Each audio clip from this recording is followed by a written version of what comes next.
it's easy to lose those moments or lose that momentum or forget that that is a desire that you have in the same way that I was really obsessed with dreams for a long time. Still a little bit obsessed, but not as much for sure. And what it means or what my subconscious brain is trying to tell me when I'm asleep. When you wake up, what's the first thing you do? Yeah. You check your phone, right? Phone, yeah. Yeah. Which is, I also do the same thing. But if you try, do you dream? I do. Do you remember your dreams? Some of them, not all. Yeah. And some of them very vividly. Usually the vivid ones are the ones that you have right before you wake up. Because it's the easiest to catch. Okay. Yeah. Oh, that's interesting. Yeah. Dreams are crazy, like insane. The way your brain creates an omnisphere of vision in your brain is insane. Sometimes if you're really paying attention in your dreams, you notice that nothing is anything and anything is nothing. It's just your brain actually forming this language to understand what you're experiencing, but it is just nothingness. Your brain is just coming up with stuff. In the same way that our eyes use light and capture what we see and sends that signal to our brains. Because, I mean, in this physical world, what you're looking at and what I'm looking at might be the same thing, but what we see is potentially very different. Exactly. I had a friend who was colorblind and sees in sepia, and it always weirded me out because I'm like, whoa, your entire world is in sepia? Yeah. What's it like? Yeah, what is that like? So for traffic lights, instead of knowing what colors, it's just which position it is, then you know which one to do. Yeah. Because for them, it's like just shades of brown. Yeah. And dogs too. Yes. So our world truly is what we make it. Yeah. In the same way that you will see yourself the way you're determined to see yourself, and that can change. Totally. And how people see you out of your control cannot be changed, but it's how you see yourself. You know, especially for myself as someone being on stage, I used to always think like, oh, maybe they see me this way because I wore this, or I looked ugly in that, or that makeup was terrible, or what. But at the end of the day, it's like if I go up on stage and I'm having a great day, then everyone loves me. I don't care. You know, I feel like it doesn't really matter if someone, you know, it doesn't matter when I look back, I'm going to be like, I was so confident because I was thinking about like who I am to me and what I bring to the table and being confident in that. Yeah. And so I think that's super important too. Yeah. I you know, coming back to reinvention, you know, and you've done so many of this reinvention moments in your career. Besides writing things down, good call out on that one. I've coached many people, and just literally just writing things down makes a huge difference. Yeah. It's like a couple of artists I work with also have that practice, and you see a breakthrough. It's something so simple. What are the emotions that go through each time you're at a crossroad? Like, okay, you know, how do you realize you're actually at a junction, and how do you cross that junction? How do you find that clarity again? You know, because at these junctions, you're always in a bit of a different space. Right? Yeah. That's a great question, and something I've definitely been thinking about. You know that it's time for reinvention when things get hard. I feel like the universe's way of preparing you for the next level. You can choose to dodge it and be like, you know what, I'm pretty comfortable right here. Nothing wrong with that. Yeah. But when presented with a challenge or when life is difficult, I think our first instinct is to back off and be like, can't do it.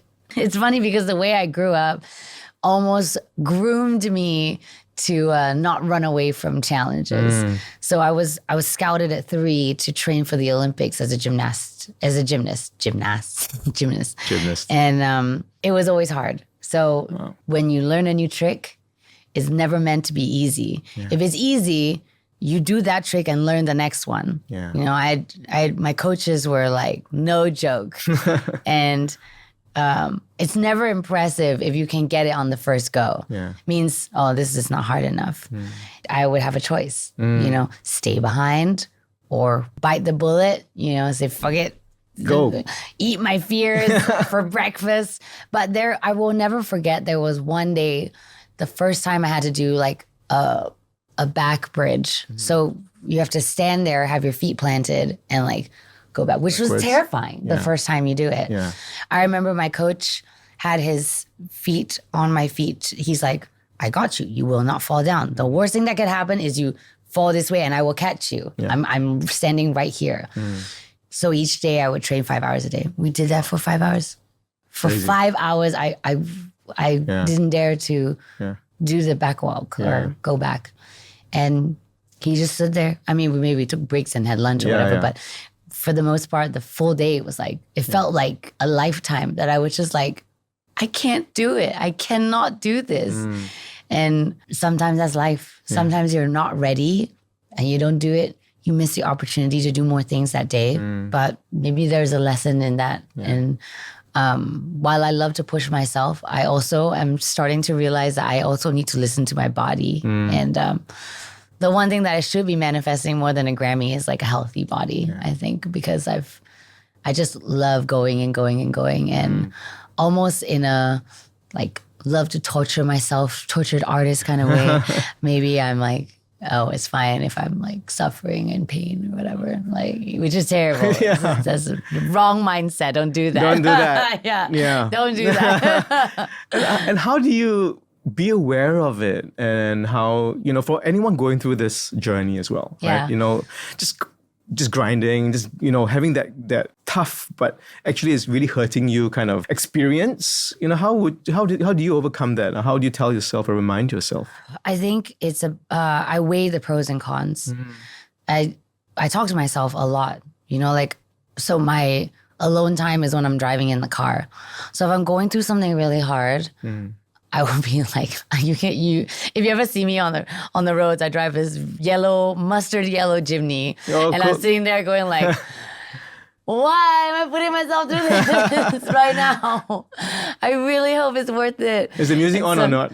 Like, sometimes if I'm really going through it, I will turn off the music because I need to hear my thoughts. And I'll be like, all right, right now, this is really hard, but I know that these are the tools that are going to get me through the next chapter.